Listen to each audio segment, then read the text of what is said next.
This is episode 27 of the Bluegrass Blues podcast. I'm Jesse. And I'm Amy.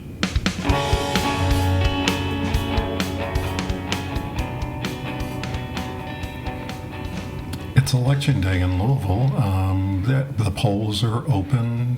People are trying to get to their voting place. I voted actually last Thursday, but you voted today, right? I did. It's primary day today in Kentucky, and I was really dismayed to see that there is road construction being done in front of the Arthur Kling Center here in Old Louisville, which has a lot of black voters going to that polling location, and it has been extremely difficult for people to get to the polling location. And you know, Jesse and I, we've been talking a lot over the past many podcasts about the importance of free and fair elections. And I was just really upset to see that this particular one is almost inaccessible to voters, particularly in a large minority district. Yeah, and it makes you wonder what's happening in the West End. If it's happening here, which does have a mix of people, you can imagine that there are probably things going on in the West End that we don't know about and that no one's talking about.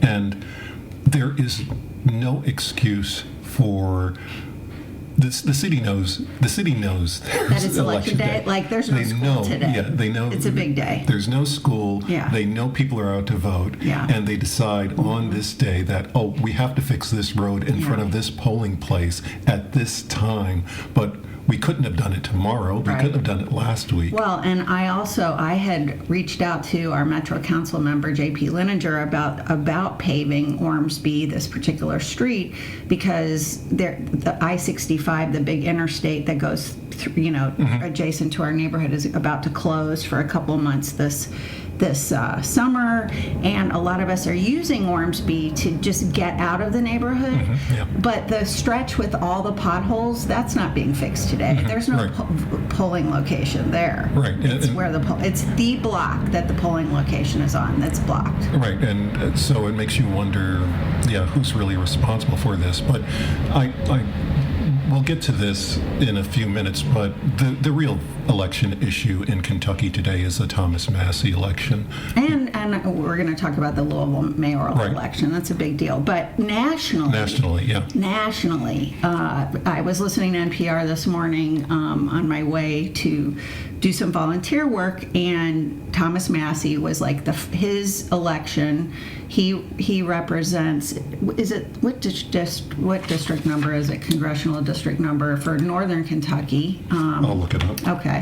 So he's a Republican. He basically tracks with Trump on, I would say 98% of the issues, maybe 95% of the issues, such as Second Amendment rights and immigration enforcement and all that. But he has definitely been a champion of child rape survivors from Epstein's corruption, and he wants to release the Epstein files, and this has not been favorable to President Trump. And now almost $33 million has been spent on the campaign, largely to unseat Thomas Massie for his disobedience with Trump. Well, it's not just the Epstein files. He's also been voting against things like the big beautiful bill. Well, I'm going to call it the big bullshit bill, because that's what it is. Mm-hmm. But it will be interesting to me to see. I think this is the most important race in Kentucky right now, and I would never vote for Thomas Massie in any situation except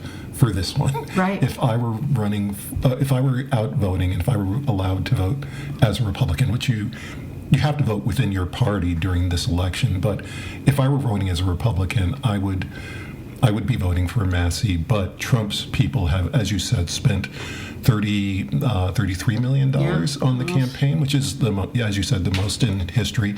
They've also sent Pete Hespeth to his district today to, rally. They send one of the major drunks in the Trump administration is out there. Sexual offenders, because he has the reputation for sexual harassment. Right. So it's the anti molestation candidate versus the molesters. Yeah. And I don't know who Massey's opponent is, Galbraith. but it doesn't matter to me because I don't care. Right.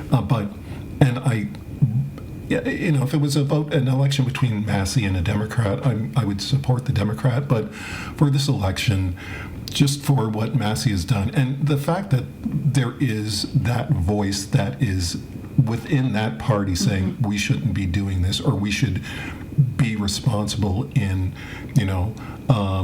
finding out who's been abusing people, Raping children. Yeah, raping children.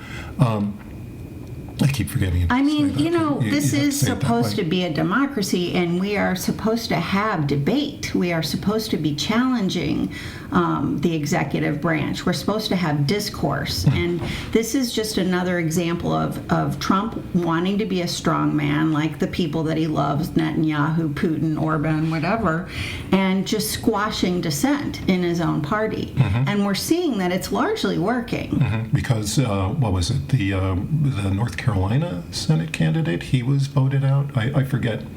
I would have to look that up too. But there was a senator who has been voting against Trump within the Republican Party. He had a primary this week, and he's out. He just lost his election.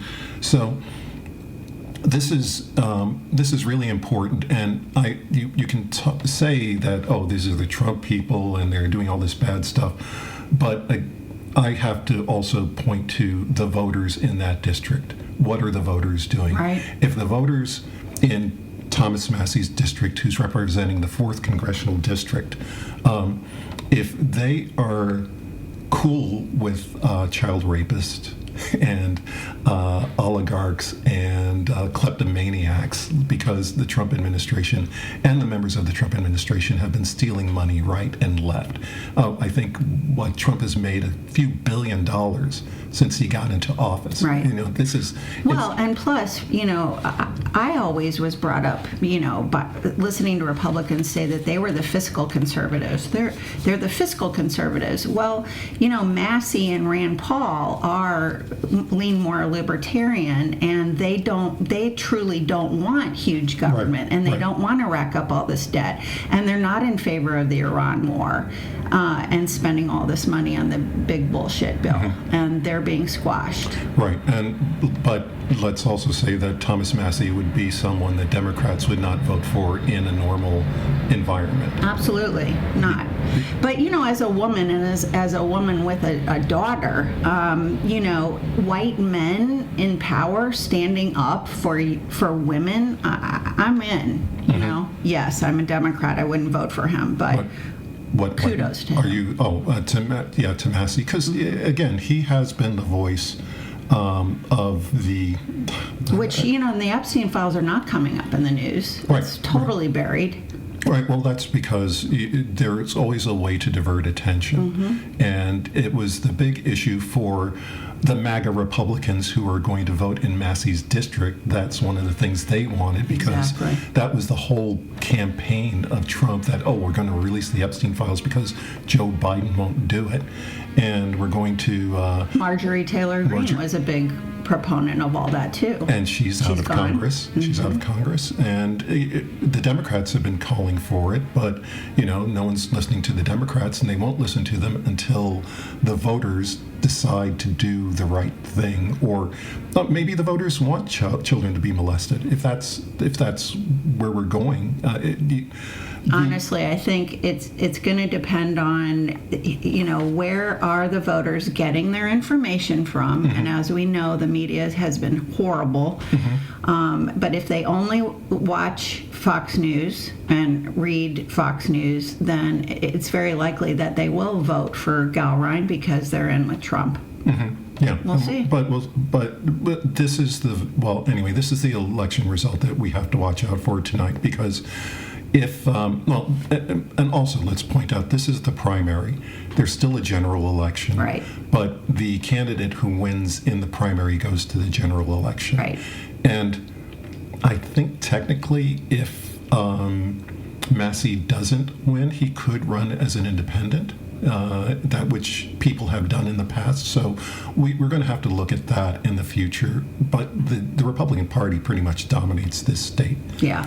With the exception of the governor's office and the lieutenant governor, everyone else is Republican. Yeah. Also, Jesse, Mitch McConnell is retiring this fall, and as we know, there have been a lot of Democrats that are stepping up to take his seat, as well as Republicans. So, Andy Barr has been endorsed by Trump. It'll be very interesting to see who wins the Republican and the Democratic primary. You're talking about the Senate primary? Yes. Or what? Okay, because the frontrunners in the Democratic primary are Charles Booker and Right. Amy McGrath. Right. Unless But there's Charles Booker is, I think he's more of a front runner than McGrath. Yeah. And that's who I voted for. by the right. way. Oh, and we should point out, in the way the Kentucky vote takes place, you get a ballot. If you're a Democrat, you get a Democratic ballot. If you're a Republican, you get a Republican ballot. And if you're not affiliated with any party, the only ballot you can vote on is the ballot for the mayoral race. Right. Because the mayoral race this year is, for some reason, they've made it. Well, the supermajority in the legislature in 2024 stated that all mayoral elections across the state are now nonpartisan. And the reason they did that is because of the Kentucky race. It probably doesn't, maybe it affects the Lexington race. I don't know what's going on there. But in Louisville in particular, Yeah. It's are we still talking about Massey, or No, can we go on to the next? And we've Okay. gone to Charles Booker for Yeah. Senate, and we're going to be watching that.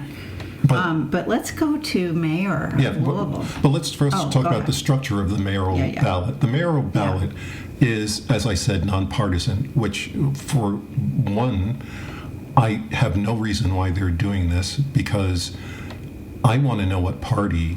Well, the they're doing candidates are it filling. because they're basically they're putting another more onus on the voters to do their research, which is a good idea to do your research. But again, things are hidden now from voters. Okay, I would slightly disagree with that, because you can do your own research, but you should be able to do the own research for the candidate in your party, the one you care about. Right. If you're looking It's at obfuscated. Yeah, if you're looking at the Louisville ballot in particular, first of all, there's no identification of what party these people are going with, whether they're Democrats or Republicans or Independents or, Bozo the Clown Party. So that's at a disadvantage. The ballot is not in alphabetical order, so if you have an idea of what candidate you want to vote for, you have to look through all the names, and there are at least 10 people on the Democratic side. ballot, And which. of course, Shamika Parrish Wright is at the very bottom. Well, we should say who Shamika Parrish Wright is before we go on. Well, she's a black woman running for mayor, serves in the state legislature. No, Metro Council. Metro Council, I'm sorry. And she's very popular in the West End, which is... Well, she's very popular across the city for any of us who've been in the trenches of social justice work. Shamika Parrish Wright is authentic. She is a community organizer. She shows up. She runs. She is representing Louisville as a Metro Council member. She has been unhoused. She has had hunger issues. She relates to what a lot of the people in this city, affordability issues, etc. She's super smart, and she actually serves on the board of Feed Louisville with me. But I've seen her. She's shown up for decades for this city to make it better. And what is interesting about Shamika in this race is that her name is the very last one on the ballot. Yeah. And there's no logic to the order of the ballot, because it's not in alphabetical order. You would either put it in alphabetical order by the first name of the candidate or the last name of the candidate. There's no party identification, so you don't know what you're voting for. As I said earlier, you could be voting for someone who could represent clowns, and you don't know that. And we both believe that this is intentional, that the reason they put Shamika at the bottom is because Greenberg, who is our mayor, Craig Greenberg, has decided that he's going to manipulate things. He obviously, it has to be some. I would like to know, for one, who put the ballot together, Right. who orders the ballot. Which we looked it up, and it was not easy to find out. Is it the State Board of Elections? Is it our county clerk's office? Right, and we just don't know. And the question has never been raised. And as far as I can tell, it's never been raised by anyone in Louisville media. And one of the other horrible things about this election, the mayoral election in specific, is that the Courier-Journal, our local paper, has decided that they're not going to do endorsements anymore. Right. That's the function of a local newspaper, to let people know who's running for office, what their positions are, and whether they are, and they will give an endorsement as to whether. But as we know, you were at the Washington Post, and under Bezos's leadership, they didn't endorse for president. But that was the first, and Louisville's been doing this for years. Because I remember when they started doing it, and I was wondering, what's the point? And is it a Gannett issue? I think it's partly. I think it would partly be a Gannett issue, but I also think it's an issue because I know for a fact that the Louisville publisher, not the editor-in-chief, the publisher, the person above her, essentially told me when I applied for the job a job in Louisville years ago, that they don't want to piss anybody off. Right, exactly. They want to play it down the middle. And that is just totally irresponsible, and it's totally bad journalism. I came from the San Francisco Chronicle. That was my last job, and they put their endorsements out this before the election came. And the way they did it was they would look at all the races. They wouldn't just do one big story on all the races and say, vote for this person, vote for this person.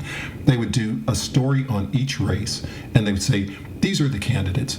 This is why, these are the pros and cons of these candidates. And at the very bottom of the story, or somewhere very in the headline and at the bottom, they would say, this is who you should vote for.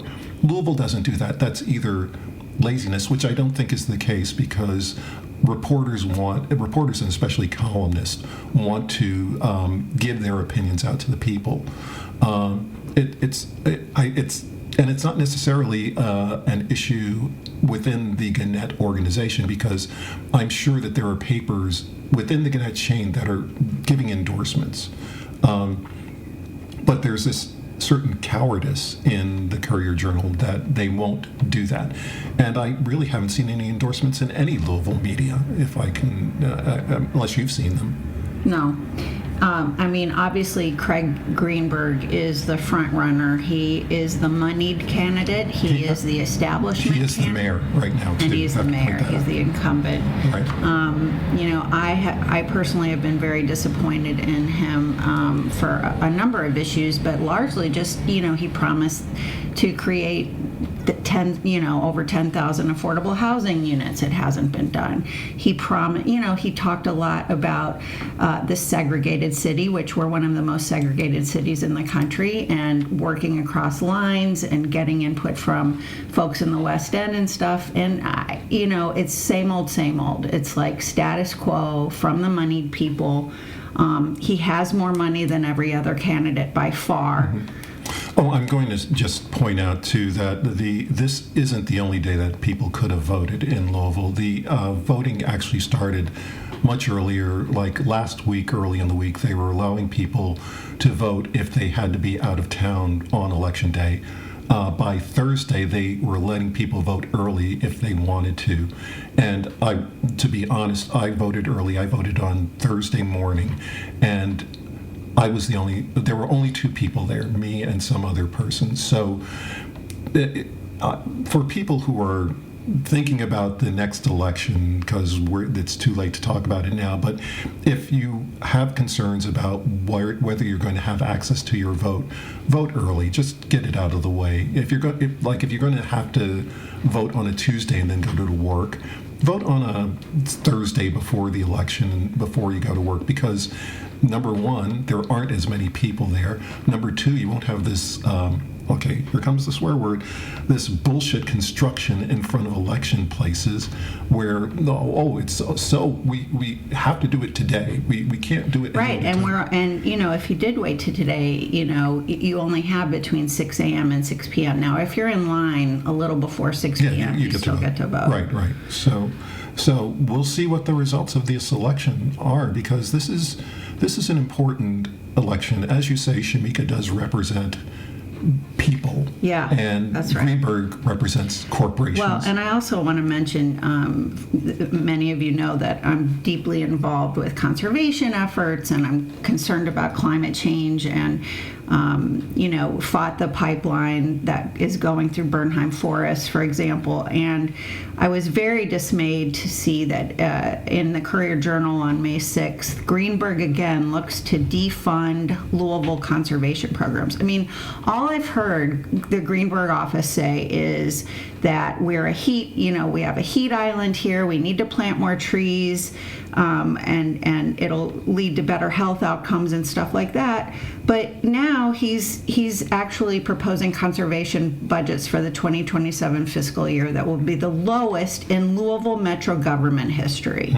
So you say one thing and you do something else. I can't stand that. Well, this is where the voters should react, and the question is: are the voters even aware of these things? Right. That's one of the. We can criticize politicians in general, but at a certain point, people are responsible for making the effort, at least make an effort to find out what's going on. We'll see what's going to happen today, but there's just so much that we have to keep working on, and there's so much that we have to hand responsibility to the voters as well. Even in a Thomas Massey election, in a Greenberg election. And I have another issue that I want to raise for people, and that is that I'm very dismayed about what's happening with State Representative Daniel Grossberg, who has faced all kinds of pressure to drop his reelection bid and resign because he is a sexual harasser, and it may even be worse than that. There may be assault involved, because there is a woman reported by the Lexington Herald Leader who said that he assaulted her in 2005, and she was 18, a freshman at the college he went to, while he was a 26-year-old senior. So he has all kinds of repeated allegations by women who we should be listening to, just like in the Epstein files, and really nothing has happened. I think what happened was, he's excommunicated from party events for nearly 2 years. There was a settlement, but he still ges to run. So, we have to point out that he's a Democrat. He's a Democrat. We can't. And this is also important to note that we are against anyone who abuses people, or anyone who takes advantage of their status and power to make people suffer. Another white male getting away with it. Cassie Lyles, by the way, is running against him, running a really strong race. She works with JCPS.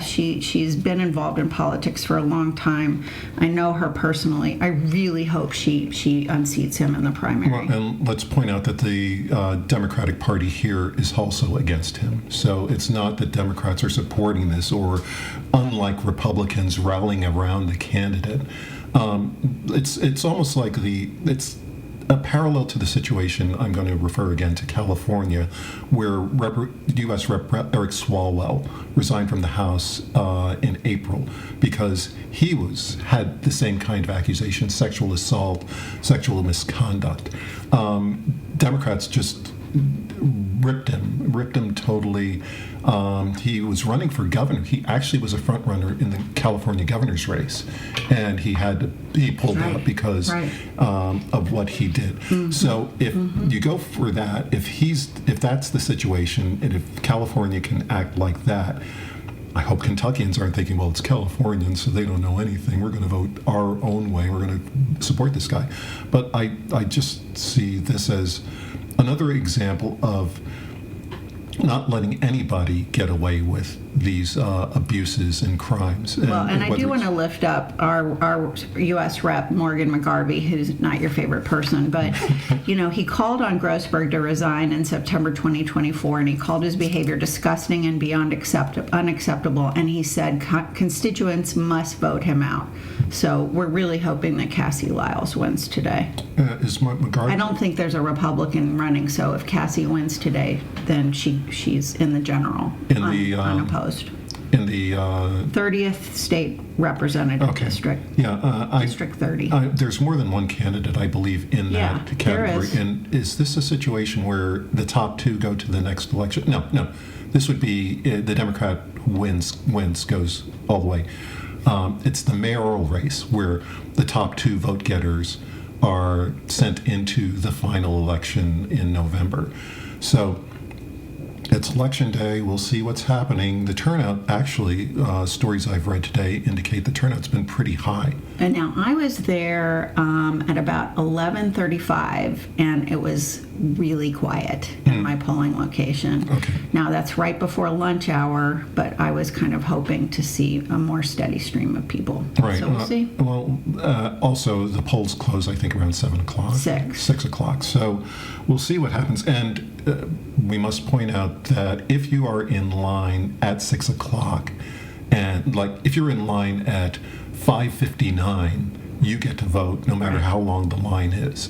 If you're there after 6 o'clock, you're out of luck, and you'll have to wait for the next election. Again, this is an interesting election season. There are, abusers. There are so many issues that have to be addressed. But there are also other issues going on in Kentucky, like there's a lawsuit. You know about this lawsuit, is that right?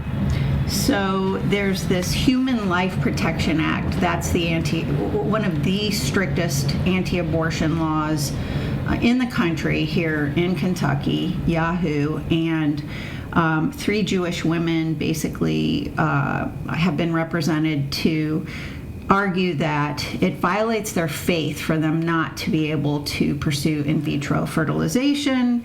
But this law basically says that life starts at fertilization, and so IVF has been struck down. And the good news is that Jefferson Circuit Judge Brian Edwards struck down parts of this Human Life Protection Act and called it overreaching and vague. And our hope is that these women and more openings here for not only IVF but to really be tackling this very strict abortion law. Mm-hmm. And the abortion law, the reason this is happening is because the Supreme Court undid Roe versus Wade. Right. And then it went to the states. And we're looking at these. And I want to mention something, Jesse, that our Attorney General, that Kentucky's Attorney General, who is a Republican, is asking the Louisville judge to reconsider his ruling that the state's definition of human life is void because it's too vague. So he's getting pressure from the Republican administration. Well, as we would expect, because that's what they do. And this is another result of the Supreme Court's, the U.S. Supreme Court, not the state Supreme Court, the U.S. Supreme Court's, how do you say this correctly, essentially abusing women. That's what that is. Oh, for sure. And this is also, even the election day is an example of the Supreme Court abusing minorities because they passed this law that allows redistricting throughout the country. And, it's one of the many things that bothers me about the Supreme Court is that there is a black man on the court who he's like watching the Stephen character in Django Unchained. Yeah, he's and anyone who's seen that movie knows what I'm talking about. I'm going to refer to him as, well, it's Clarence Thomas, but I'm going to refer to him as Uncle Thomas, because what he's done is, well, first of all, he's taking away the rights of women. He's taking away the rights of minorities because there are fewer black candidates or fewer black districts. And I think Atticus Scott's addressed this many times, Right. where You know, where if you look at the way a map, you look at a map, and you would figure that each state has a certain number of districts. If you are being fair, you want to draw your districts so that you're representing what the state is. Well, for example, if you look at an election map in Louisville, you see these huge swaths of space that are across the segregated right. city, yeah. right?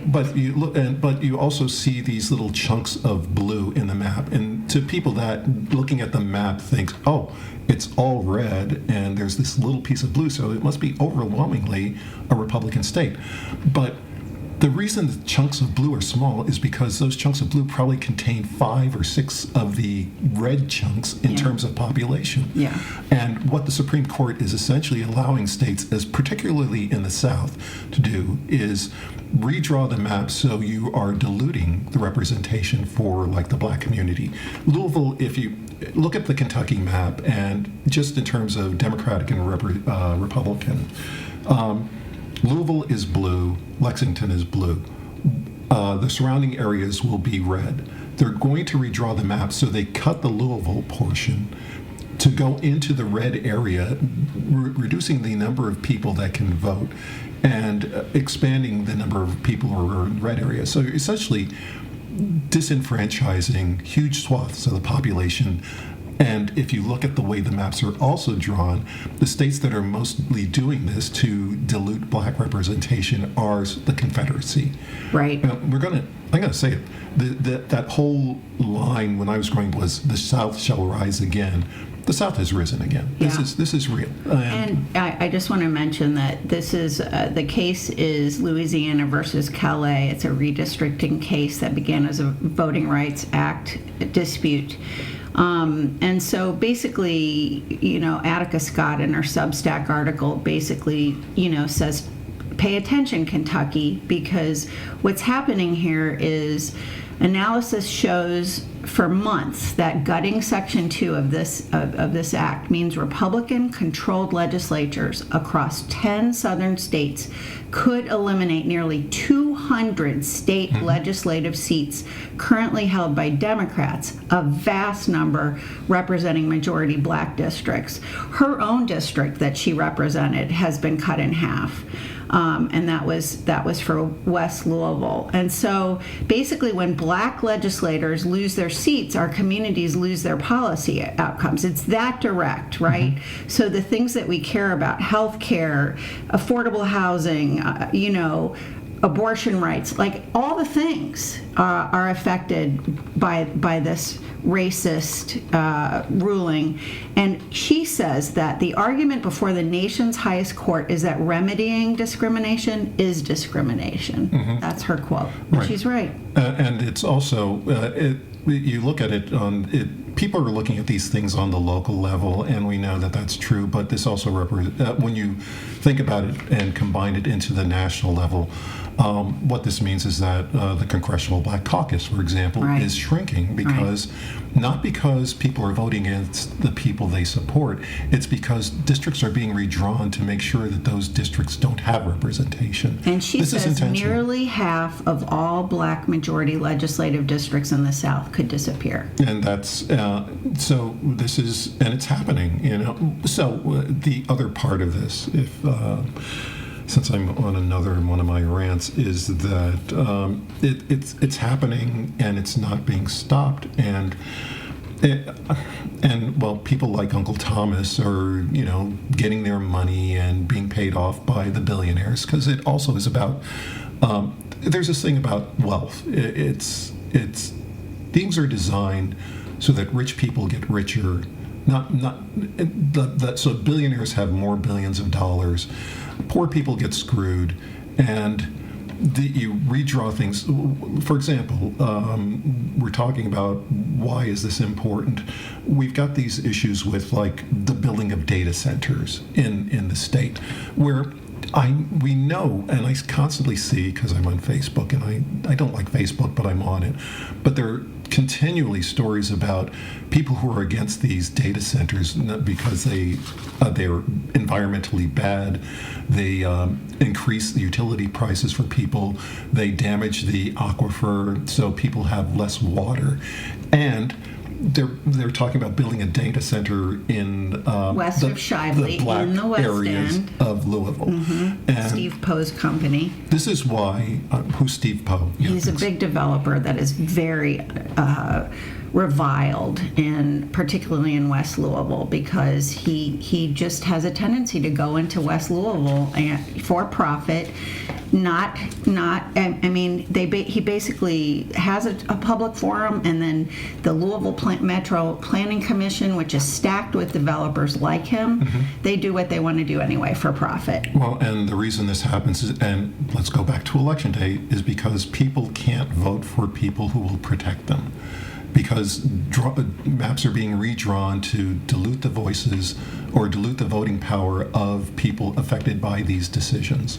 So, and the mayor basically appoints a lot of the people on the Louisville Metro Planning Commission, and the mayor is a developer. right, So, and this is the Planning Commission has a history. So one of the things Attica Scott says, which I totally agree with, is people have to run for the Planning Commission, for school board, for all of these seats, so that we can turn policy around and have better health care and have voting rights and have reproductive freedom, etc. Yeah, but in addition to voting for these various offices, you have to vote for things like the mayor.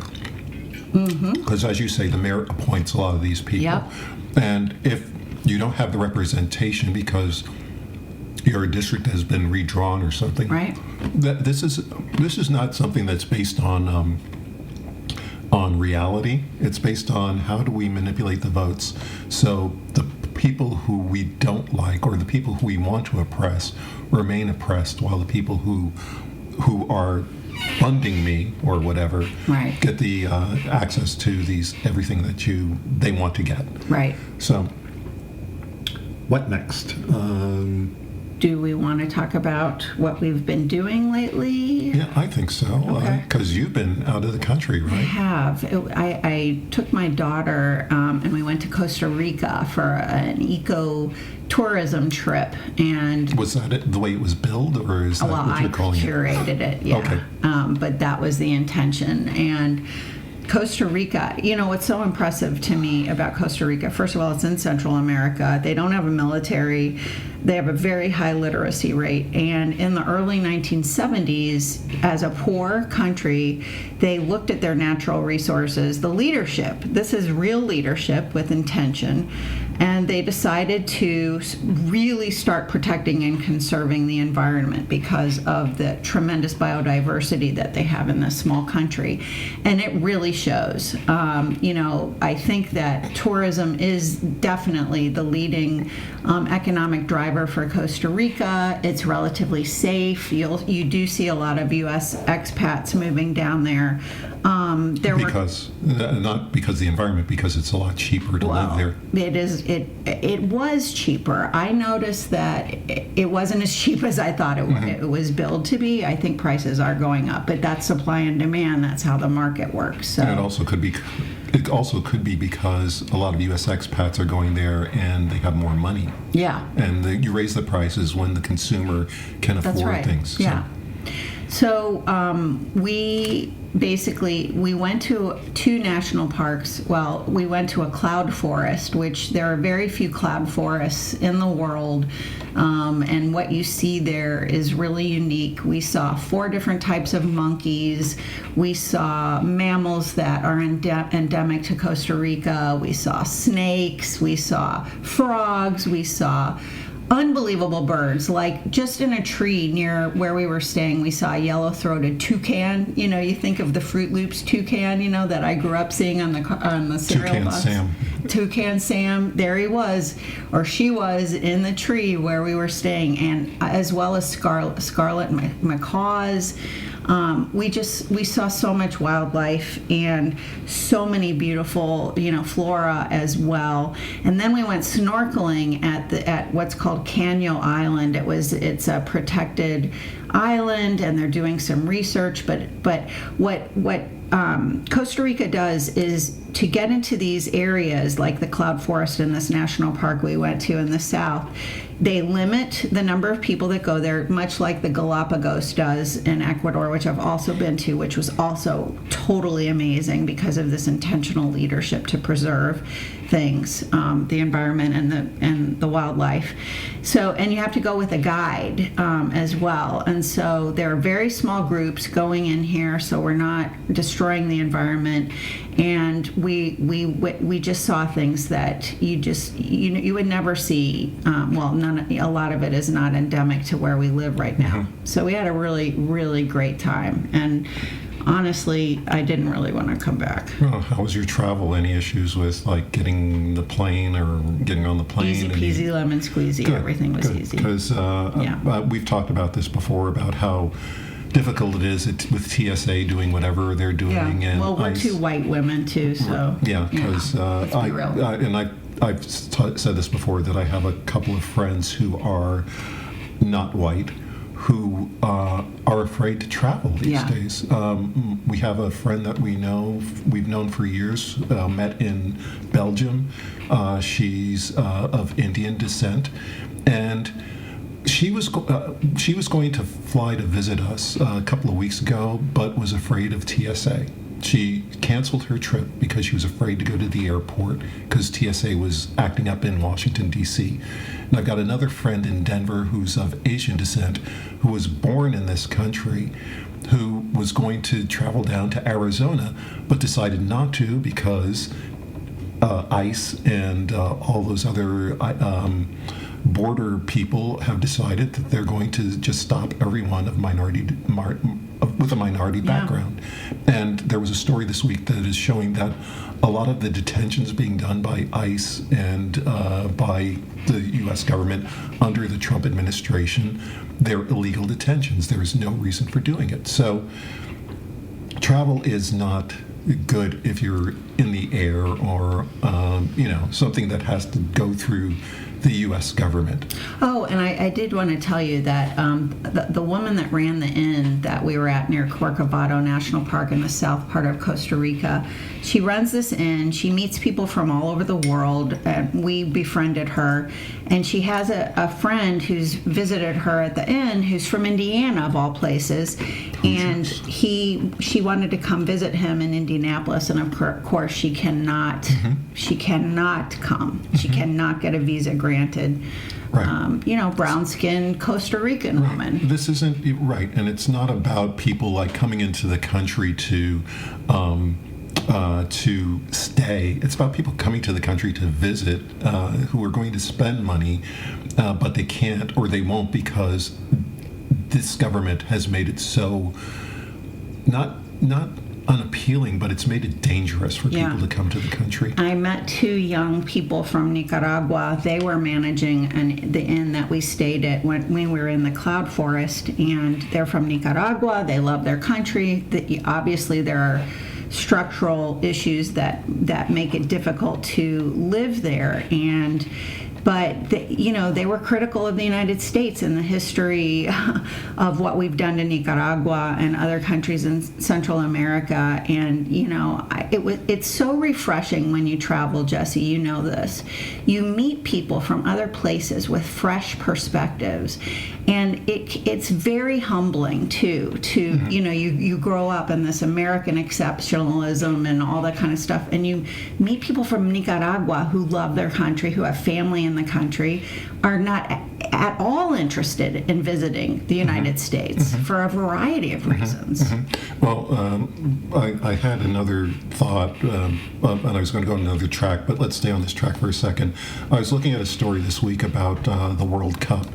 And the World Cup is going to be the huge worldwide soccer match, considered the, I hate to say this to Americans, but it is the greatest sporting event in the world. And I'm not a soccer fan. If I'm comparing Just the it to numbers prove Super that Bowl, out. yeah, the numbers prove that the World Cup soccer is the big, and football is what the sport is. It's we have American football.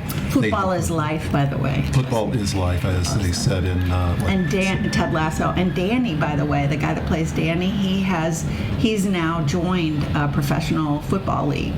Okay, that's interesting. Yeah. Well, anyway, the World Cup. I digress. We're talking about just people visiting.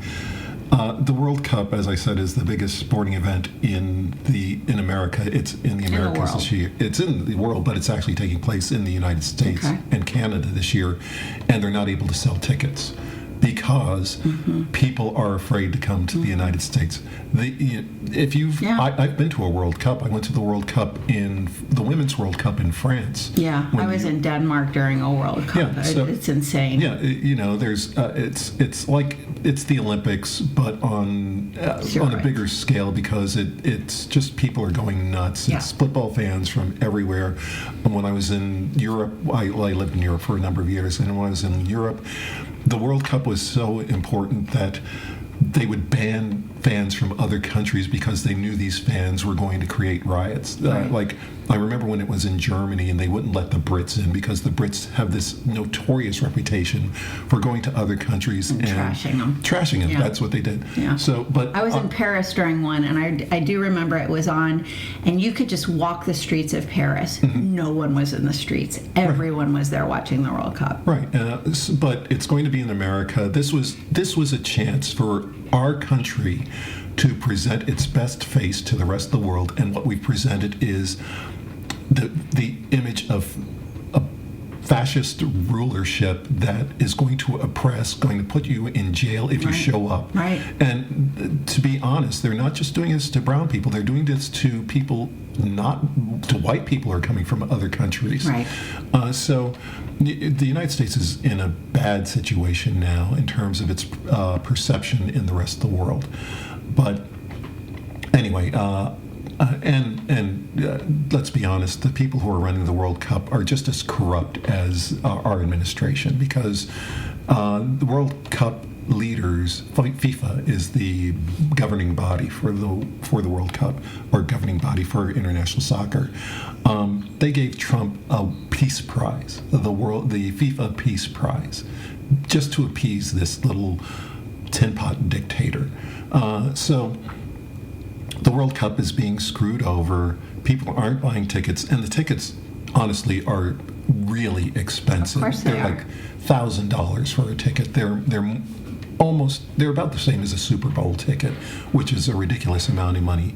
And the United States they're losing a lot of money because people aren't coming to U.S. stadiums, which means that hotels aren't filling up, which means restaurants are going to have the business that they could have had, because we have decided to be, we are now perceived as assholes in the rest of the world, and this is what's going to happen. So we'll see how this goes, but tickets, maybe at some point they may be giving away tickets in certain places just so the image of a match, and a match with no fans in the stands, is going to look really bad. Yeah.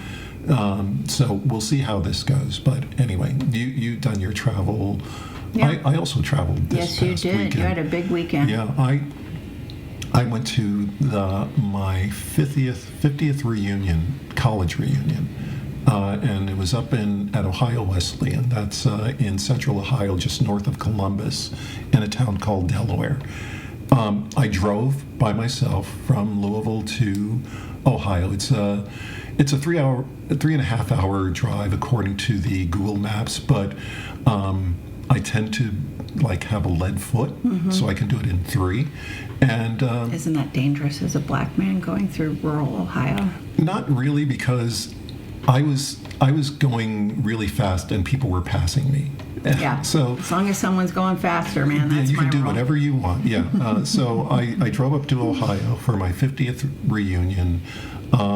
It's interesting to see people. Well, first of all, getting up into Delaware, Ohio is. It was just this a return to the past, and it's a past I don't remember. That's the thing. I had Almost been on 50 that years campus. ago. That's a half a century, Yeah, Jesse. I'd been there 50 years ago. I'd been back maybe twice since I graduated. And how did you get to go there, by the way? Well, when I applied for college, I went to high school in Maine, but when I applied for college, I got accepted by several, and I think the choice came down to Drexel University in Philadelphia and Ohio Wesleyan. Both were offering scholarships, but Drexel was more math focused, and I looked at the list of math courses and I didn't understand the words, so I decided, okay, maybe I should do something else. So I went to Ohio Wesleyan. That's where I majored in journalism and French, which was the right major for me because I ended up working in a French-speaking country. But As a very high-ranking journalist, newspaper journalist. we can get into that eventually. But it was fascinating because when I got there, and this is something I didn't expect, the minute I stepped on campus and saw someone, they said, "We were just talking about you." And I was thinking, what? It's 50 years. There's a group of people on a table, and the first person says, "We were just talking about you," which to me is amazing because I didn't think people would remember me. And they asked, well, "We were just talking about you. Is it true you were on Jeopardy?" And I was on Jeopardy. So it's just that idea that people were actually talking about me. And it was like a return to those college days because the first thing was a lunch that we all went to. And what happened was all the black kids sat with the black kids. All the white All kids. the black 72-year-olds sat with us. Yeah. Well, yeah, they're still kids to me. All the white kids sat with the white kids, and I sat by myself because that was my thing in college. I was not. I won't say I wasn't sociable. I was just very shy and uneasy about being around people. Has that changed much over 50 years? No, because at the reunion, all the black kids sat with the black kids, all the white kids sat with the white kids, and I sat by myself. So the more things change. no, it's all the same. But it was interesting just to go back and see how much things have changed at the school. It was definitely worth doing, and the thing you're expecting when you go to something like a 50th reunion is not who's there, but who's died. And one person I was expecting to be there died on the day of the reunion. Was she on her way? She had told everybody that she was coming, and she just died. The union was Friday and Saturday. She died on Saturday. So that was weird, but there were also people who still remembered me, and there were other people who were like in my orbit where we were the shy kids. We would be seated away from other people, and we connected again. That which I felt was really important because we were able to recount stories that each of us had forgotten from those years, and just the idea that what people remember or what people are most involved in or their fond memories are things that I was part of, and that's good. Like I used to work in the kitchen washing dishes because I was poor, and there was another girl working in the kitchen. I scooped ice cream. No, we were cleaning dishes. I scooped ice cream. I got ice cream all over my arms, and it sticks to you. It's really gross. But yes, washing dishes worse. And we were talking about things like, you know how when you're in a student cafeteria, they have a conveyor belt that takes the dishes back to the dish room. Mm-hmm. We used to treat the conveyor belt as a surfboard and just ride the conveyor belt. That's crazy. She was telling me that was one of the great moments of her college career. She went on to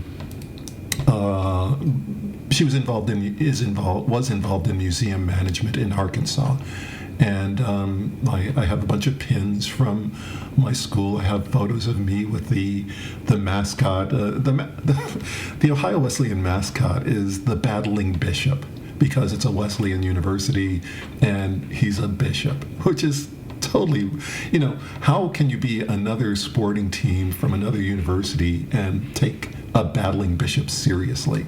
But I have a picture of myself with the bishop, and the bishop has this scowl on my face, which is the scowl that I usually have on my face. So we took pictures together, and it's like, okay, he was pretending to be me. I wasn't pretending to be him. There was also an art show, much like the St. James Art Show here in downtown Delaware, not related to the reunion, but it took up as much space. Anyone who's in Louisville knows the St. James Art Show. It took up that show in Delaware, Ohio. It took up as much space as the St. James and Belgravia Court portions of our art show. So that was interesting to see. I bought a bunch of stuff for my grandchildren. Nice. So they have little what do you call them, dolls or puppy, they're dolls of animals with an O-woo on their shirts, and that's how it's spelled, O-woo, which struck me as really weird, because 50 years ago, when we said "oh woo," we were mocking the school. We thought that this is stupid, oh woo. Mm-hmm. And then today, it's what the school is called, because the university president uses that term. Wow. There are T-shirts all over campus that use that term.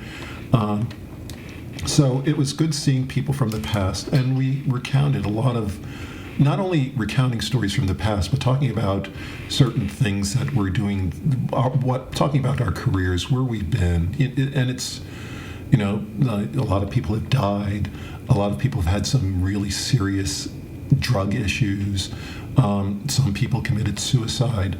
But others became very successful, and they were leaders in their profession. Like you? Honestly, yes, like me. I was a leader in my profession. I also talked with another person from my class who is a leader in our profession, both journalists. We recounted stories about not only the past, but about what has happened in life in general these days. So it was definitely worth all the time I spent there. I was reluctant to go, as you should be, because I went to my 50th high school reunion in Maine 4 years ago, of course, because 4 years. I'm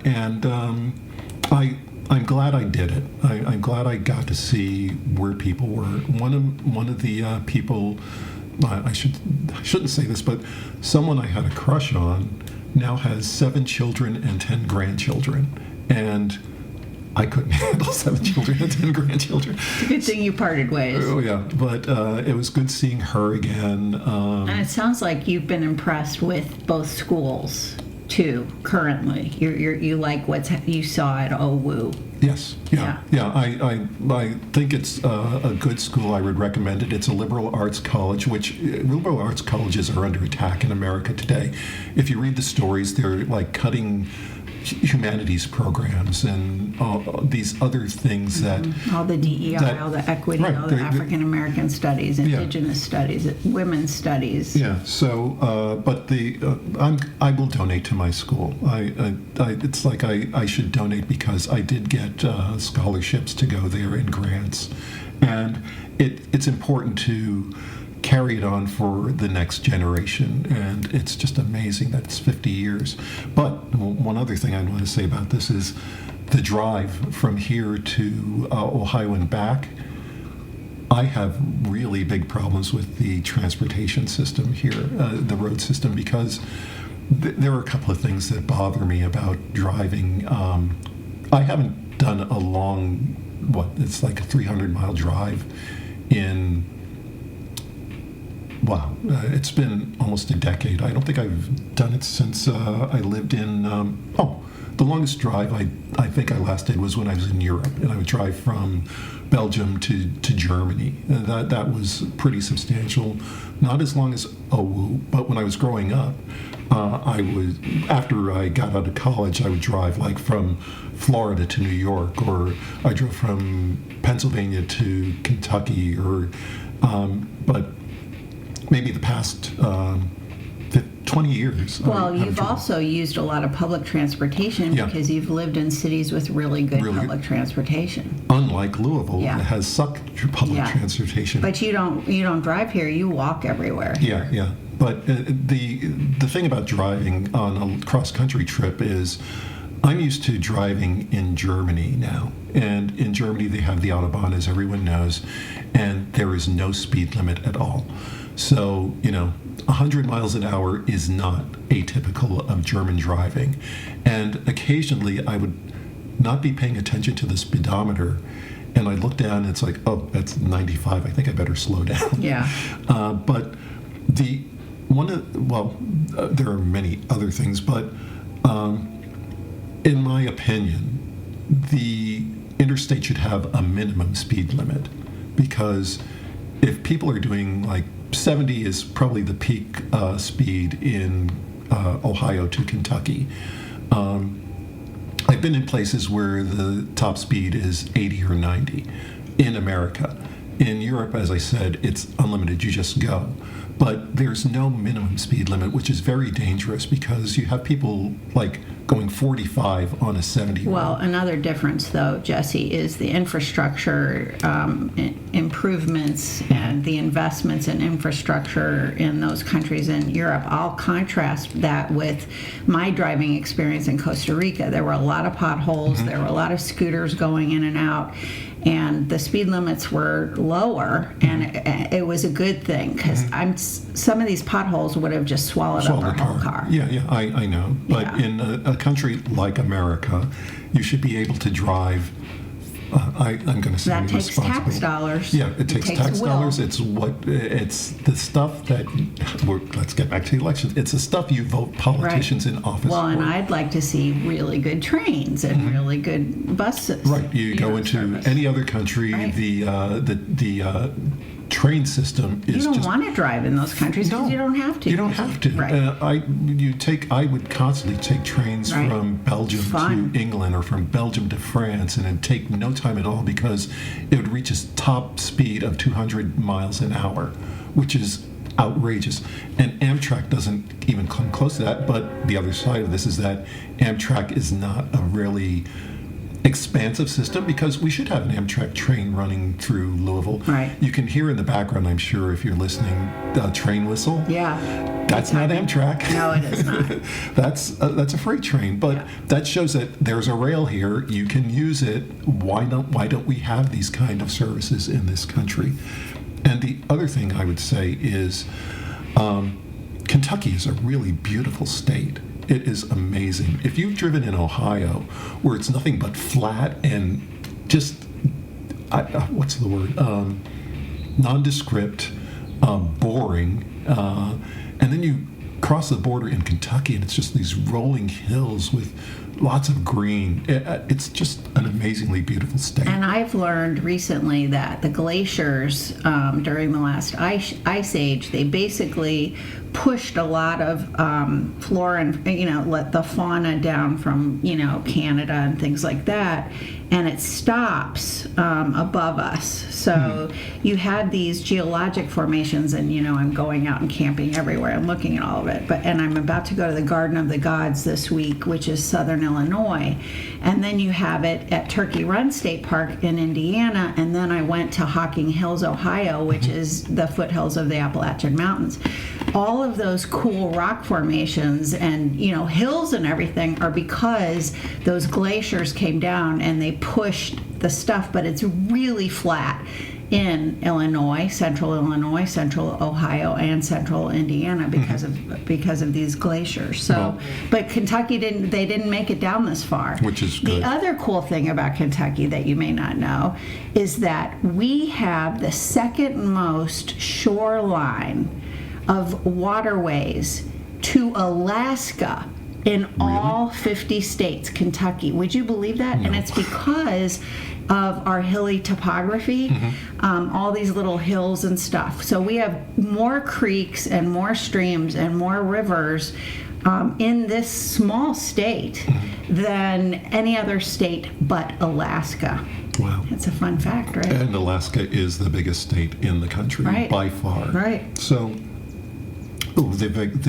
anyway, the travel is good. And good. we did one thing about travel. I talked to a couple of people about travel. I was with one person who had studied in Beirut in the older days, way before she was there just before the revolution, or there was if you were growing up in the 70s, every other week there was a story that said car bomb explodes in Beirut. Right. So she was there, and we were at a table with a person who worked for the State Department in North Africa and in the Middle East, and in both cases we were just saying, people have to get out of their country. They have to see what the rest of the world is, because there are a lot of people in America who just think that everything is great here and there's nothing to worry about. But the medical system is better overseas. The transportation system is better. Life expectancies are longer. Education. The racial divide is less. The gender divide. I think in Western European countries. Okay. Although with immigrants coming in and the anti-immigrant press. Right. That's Brexit. That's the reason for Brexit. Right. So. It's just. But again, that takes privilege, Jesse, to be able to travel, right? Right. And it takes privilege and money, and we have a government that is not allowing people to actually live decently or move freely. So there are a lot of things that we have to evaluate in how we do things, and I guess I'm going to circle back to say, this is why elections are important. Exactly. This is why people need to get out and vote, because there's a whole world out there that has, we have problems in America. There are other countries that have figured out the answers. They have problems too, but we cannot just bury our heads in the sand and say, I'm going to swear again. I'm thinking of Team America. America, fuck yeah. No, it's not going to work that way. There's so many more things to do, so many more places to see. That's true. I think we better wrap this up, because this is going to be our longest podcast. Wow. On primary election day in Kentucky. So hopefully we're going to get some good results tonight. Are you going to a watch party for anybody? No. Oh, you're going to be here alone, all by yourself? My wife will be here. Okay, well, that's good. But I'm not going to watch anything. I may go to Charles Booker's, or I may go to Shanika Parish Rights. Well, if you send me the address, I might consider showing up for that. Well, I will do that. Okay. I'm glad we spoke. Yeah, thank you. Thanks, everyone. Yeah, so long. Our closing music is by John Chamberlain.